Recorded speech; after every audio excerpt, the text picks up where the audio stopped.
Lucas capítulo 24 versículos 1 a 27.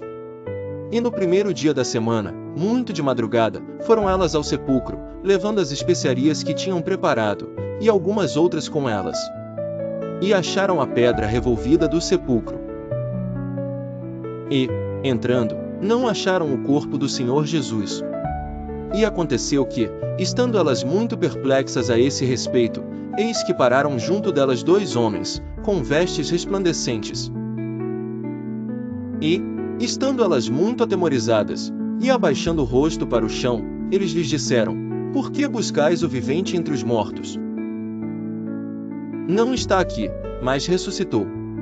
Lembrai-vos como vos falou, estando ainda na Galileia, dizendo: Convém que o Filho do Homem seja entregue nas mãos de homens pecadores, e seja crucificado, e ao terceiro dia ressuscite. E lembraram-se das suas palavras. E, voltando do sepulcro, anunciaram todas estas coisas aos 11 e a todos os demais. E eram Maria Madalena, e Joana, e Maria, mãe de Tiago, e as outras que com elas estavam, as que diziam estas coisas aos apóstolos. E as suas palavras lhes pareciam como desvario, e não as creram.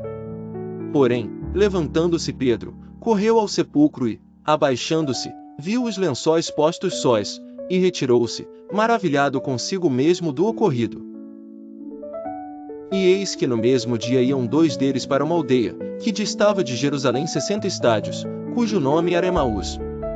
E iam falando entre si de tudo aquilo que havia sucedido.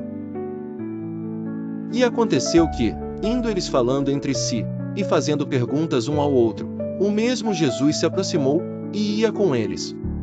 Mas os olhos deles estavam como que fechados, para que o não conhecessem.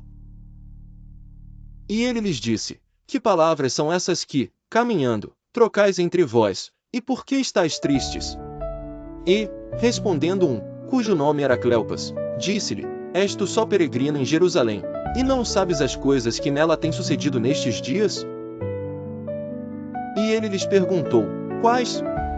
E eles lhe disseram: As que dizem respeito a Jesus Nazareno, que foi homem profeta, poderoso em obras e palavras diante de Deus e de todo o povo.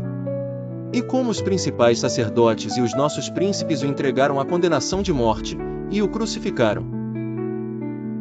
E nós esperávamos que fosse ele o que remisse Israel, mas agora, sobre tudo isso, é já hoje o terceiro dia desde que essas coisas aconteceram.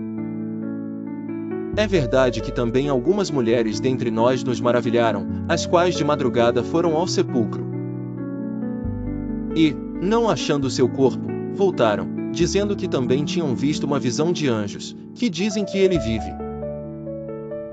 E alguns dos que estavam conosco foram ao sepulcro, e acharam ser assim como as mulheres haviam dito, porém, a ele não o viram. E ele lhes disse: Ó nécios, e tardos de coração para crer tudo que os profetas disseram. Porventura não convinha que o Cristo padecesse estas coisas e entrasse na sua glória? E, começando por Moisés, e por todos os profetas, explicava-lhes o que dele se achava em todas as Escrituras.